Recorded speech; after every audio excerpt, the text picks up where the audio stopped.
Olá, tudo bem? Sejam todos bem-vindos a mais um Em Cristo Sempre Conectados. Sou muito grato a Deus por essa rica oportunidade de compartilhar a palavra dele com cada um de vocês, que ela cale fundo no teu coração, no meu coração, e que a gente possa conhecer um pouco mais dos caminhos de Deus, os caminhos perfeitos de Deus para mim e para você. Sejam todos bem-vindos. Se você estiver com a tua família, sejam todos bem-vindos a esse momento tão importante, tão gratificante da gente se aproximar mais da palavra de Deus. Abra a tua Bíblia em Provérbios 16, os 3 primeiros versos. Ao homem pertencem os planos do coração, mas o Senhor vê a resposta da língua. Todos os caminhos do homem lhe parecem puros, mas o Senhor avalia o espírito. Consagre ao Senhor tudo o que você faz, e os seus planos serão bem-sucedidos. Amém. O ponto de partida hoje é pensar o quanto que a internet, o quanto que as redes sociais têm nos influenciado, muitas vezes influenciado positivamente, mas tantas outras vezes de forma negativa. Quer um exemplo? Dia desses eu estava vendo uma internet de um jovem que se afundou em dívidas. Por quê? Porque ele gastava mais do que tinha para mostrar para os amigos pela internet uma vida que na verdade não era a vida que de fato condizia com o nível econômico dele. Então ele ia lá numa loja e comprava várias roupas de marcas e adquiria vários bens para que pudesse tirar fotos, para que pudesse mostrar um estilo de vida que não condizia com a realidade econômica dele, viajava por alguns países e postava e coisa e tal. Tudo isso para quê? Para postar na internet, nas redes sociais, o que para ele seria a vida perfeita, o que para ele seria o ideal, a imagem ou a máscara para se mostrar para os amigos qual seria então o padrão de vida ideal. É obviamente que isso não teve um final feliz. A pessoa ela acabou entrando em altas dívidas e depois precisou se resolver com os seus com aqueles a quem seria necessário, né? Aí você pode pensar assim, mas pastor, eu não tenho esse tipo de dificuldade, nem gosto de postar coisas na internet. Pois bem, no nosso dia a dia nós também vivemos parte disso, ou em outras situações nós também procuramos o que a gente diz que é a vida perfeita. Quer exemplo? Muitos pais hoje, na criação dos filhos, blindam, por exemplo, os filhos de ter que lidar com frustração. E com isso, procuram evitar, blindar, fazer com que os filhos não passem por determinadas situações que exigiriam algo de responsabilidade deles, que exigisse um compromisso maior deles, com a desculpa então dos pais de que, não, meus filhos não precisam, por exemplo, passar pelo que eu passei, então eu procuro dar de tudo do bom e do melhor. Em outras palavras, o que os pais estão dizendo é que idealizam um tipo de vida para os filhos, a vida perfeita, só que, obviamente, isso não vai dar em bom caminho, por assim dizer, e também não estou dizendo que você não deva dar para o teu filho, para os teus filhos, o melhor que você possa dar, mas se nós blindamos demais os nossos filhos, o que vai acontecer é que nós vamos propor uma vida para eles que na prática não é a realidade, porque nós precisamos lidar com frustrações, nós precisamos lidar com situações difíceis e nós precisamos responder a essas situações. E pare e pense no ponto que eu vou te dizer agora. Eu mereço ser feliz, ou o que eu quero é ser feliz, eu mereço ter tudo aquilo que eu desejo. Tudo isso passa por uma questão bem definida na Bíblia, que chama de pecado, que chama da nossa rebelião contra Deus. E por que você está dizendo isso, pastor? Porque o que no fundo é toda essa busca pela vida perfeita, que muitas vezes passa por situação de orgulho, por situações de passar por cima de outras pessoas, Tudo isso demonstra o quanto nós estamos insatisfeitos com tudo aquilo que Deus tem nos dado. Com o trabalho que Deus já me deu, com a esposa ou com o esposo que Deus já me deu, com os recursos que Deus já me deu. A sabedoria que vem do alto nos mostra algo bem diferente dessa busca constante pela vida perfeita, pelo momento perfeito, pelo relacionamento perfeito, pelo trabalho perfeito, pela estabilidade perfeita. A palavra de Deus nos fala de algo bem diferente disso, e é exatamente disso que fala Provérbios 16, de 1 a 3. Eu quero ler novamente, presta atenção. Ao homem pertencem os planos do coração, mas do Senhor vem a resposta da língua.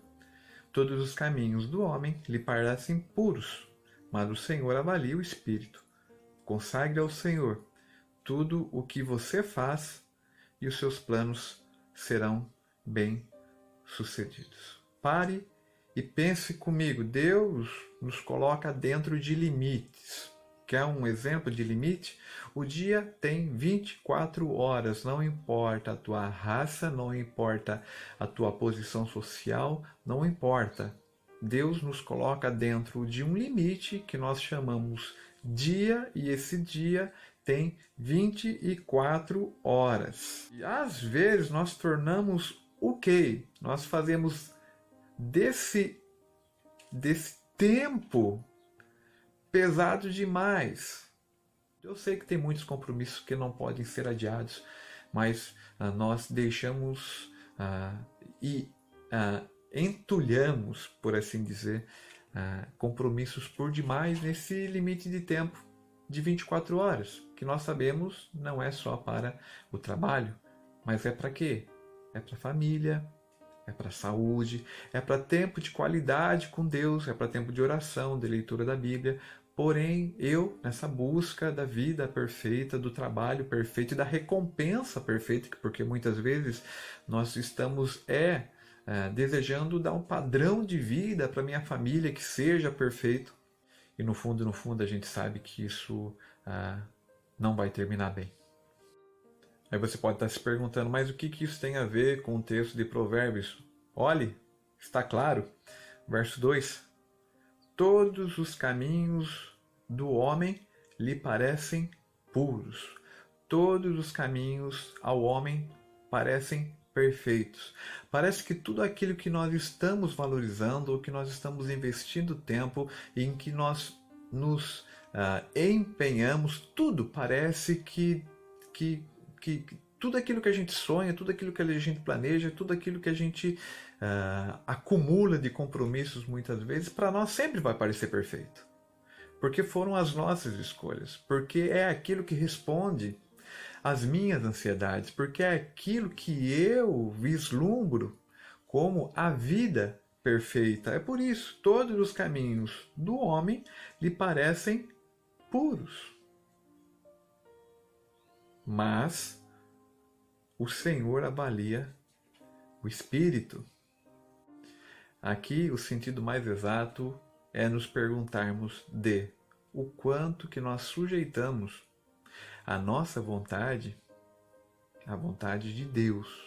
O quanto que nós sujeitamos a forma que nós administramos os nossos recursos financeiros, o quanto sujeitamos isso à vontade de Deus, o quanto que nós sujeitamos o meu relacionamento conjugal à vontade de Deus, o quanto que nós sujeitamos os nossos planos para o futuro à vontade de Deus. Por quê que eu preciso fazer essa pergunta?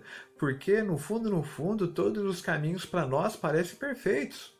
O quanto nós resistimos à tentação de buscar por coisas que Deus não nos deu, que podem até ser os nossos caminhos, mas não são os caminhos de Deus. O quanto que nós conseguimos resistir, ou de onde vem a nossa força para resistir às coisas, às situações, aos desejos que não são de Deus. E mais, o quanto encontramos satisfação naquilo que nós já recebemos de Deus. Haverão momentos em que eu vou precisar abrir mão, sim, do meu orgulho, de toda aquela capacidade que eu tento mostrar para os outros que eu tenho, dessa perfeição de vida. Nós vamos ter que abrir mão disso porque nós vamos precisar de ajuda. Nós precisamos de ajuda. Essa, inclusive, é a ideia da caminhada com Cristo, das pessoas dependerem umas das outras e ajudarem umas às outras, caminhar umas com as outras. Não existe um que é mais ou que é menos do que o outro, e que no final a gente vai se dar conta de que se existe um que está acima de todos, esse é Cristo, que é o cabeça. Certa vez o apóstolo Paulo escreve em Gálatas, capítulo 5, verso 25, ele diz assim: se vivemos pelo Espírito, andemos também pelo Espírito. Nós precisamos andar pelo Espírito e não simplesmente pelos nossos caminhos. Exatamente isso, e agora voltando para Provérbios, verso 3 do capítulo 16, né?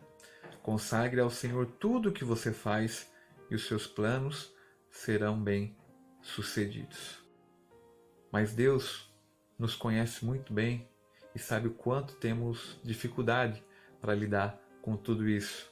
E apesar de nos afastarmos de Deus muitas vezes e de querer seguir pelos próprios caminhos, ainda assim Deus não se afasta de nós. Meu amigo, minha amiga, é tempo da gente se achegar a Deus, de submeter os nossos planos, os nossos caminhos a Deus. É tempo de não fazer os nossos caminhos tão somente os nossos caminhos. É tempo de buscar conhecer a Deus e os caminhos que Ele tem para mim e para você e sujeitar, então, sim, os nossos caminhos à vontade do Senhor. Jesus Cristo nos dá um exemplo muito prático disso e eu quero então recordar um texto de Marcos. Marcos 14, 35 a 36 diz assim: Abba, Pai, tudo te é possível. Afasta de mim este cálice, contudo, não seja o que eu quero, mas sim o que tu queres. Jesus abre mão do controle das circunstâncias para viver a vontade do Pai para ele. Naquele momento, ainda seria possível, por assim dizer, Jesus abrir mão da missão que ele tinha. Ele sabe o que iria passar. Ele já estava passando por muito do sofrimento que ele sabia que ele iria passar. É realmente difícil agir e colocar o controle da situação na mão de Deus quando nós estamos em momentos de grande agonia, de grande aflição, como o que Jesus estava passando aqui, mas Jesus abre mão do controle da situação e coloca toda a vida dele diante de Deus. Percebe? Abba, Pai, tudo te é possível. Afasta de mim esse cálice.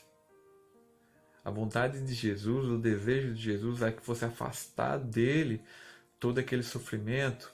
Contudo, não seja o que eu quero, mas sim o que tu queres. E como é difícil orar dessa forma, né? Eu creio que nas orações nós devemos e precisamos pedir sim a Deus tudo aquilo que vem ao nosso coração. Eu creio que a gente deve pedir por saúde, por cura, por um trabalho melhor, por uma qualidade de vida melhor para a nossa família, para que Deus abençoe a outras pessoas, a outras nações. Precisamos sim orar para que, por exemplo, os nossos governantes tomem as melhores decisões. Precisamos orar para que as bênçãos de Deus sejam derramadas sobre a nossa nação. Porém, eu creio que pela fé, ao final de toda oração e com o desejo profundo e sincero, precisamos orar assim: Deus, apesar de tudo isso que eu tenho te pedido, acima de tudo, que seja feita a tua vontade e não a minha. Porque os meus caminhos podem parecer perfeitos, mas o Senhor olha para o Espírito. E aqui eu já quero concluir. Sujeitar os nossos planos à vontade de Deus pode trazer diversas consequências. Por exemplo, pode significar não ter uma vida perfeita, segundo os nossos padrões. Pode significar também não conseguir o cargo mais almejado por todos. Sujeitar os nossos planos à vontade de Deus talvez possa significar não ter a renda familiar mais adequada ao padrão de vida que eu julgo como perfeito. Mas não é porque eu não sou zeloso, não é porque eu não sou dedicado. É sim porque tenho aprendido, e aqui eu digo por mim e por você, é porque nós temos aprendido a valorizar aquilo que Deus valoriza.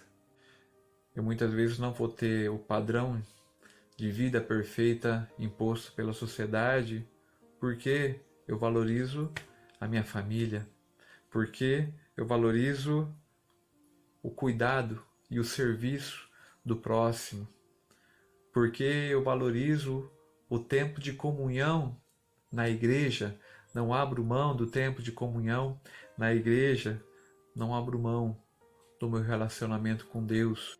E guarda no fundo do coração o que eu vou te dizer agora. Deus, em seu amor, sempre quer o melhor para nós. Deus, em sua sabedoria, sempre sabe o que é melhor. E Deus, em sua soberania, tem o poder de fazer tudo isso acontecer na minha vida e na tua vida. Por isso, entregue os teus caminhos nas mãos do Senhor, o mais tudo Ele fará. Amém? Vamos orar? Deus e Pai Todo-Poderoso, em nome de Cristo, de fato como é difícil entregar os nossos caminhos na mão do Senhor, ó Pai, mas nos dá fé para confiar no Senhor, nos dá fé para encontrar satisfação naquilo que já temos do Senhor e não nos perdermos nas buscas infindáveis daquilo que nós julgamos como sendo a vida perfeita. A vida perfeita só acontece a partir de Cristo, no momento em que a nossa maior satisfação for viver a vontade do Senhor, nos faz entender e valorizar aquilo que o Senhor valoriza, a valorizar a família, a valorizar o serviço ao próximo, a valorizar a comunhão com os irmãos da igreja, nos faz, ó Deus, valorizar o Senhor na nossa vida. O valor do Senhor é eterno, é imenso, é imensurável. Porém, eu preciso entender quão profundo valor e importância o Senhor tem para a minha vida. Que eu possa viver, que eu aprenda a viver a partir dos planos do Senhor. Por mais que os meus planos possam parecer perfeitos, mas que eu submeta cada um deles ao Senhor. É o que eu oro, é o que nós oramos nesse momento. Cada um dos que estão ouvindo essa mensagem, vendo essa mensagem, nos abençoa, nos dá fé para entender os caminhos do Senhor. Nós oramos, agradecemos, em nome de Cristo Jesus. Amém. Vamos então encerrando esse tempo tão maravilhoso de compartilhar da palavra de Deus. Que Deus te abençoe, que Deus abençoe a tua família e até o próximo encontro. Em Cristo, sempre conectados. Até mais.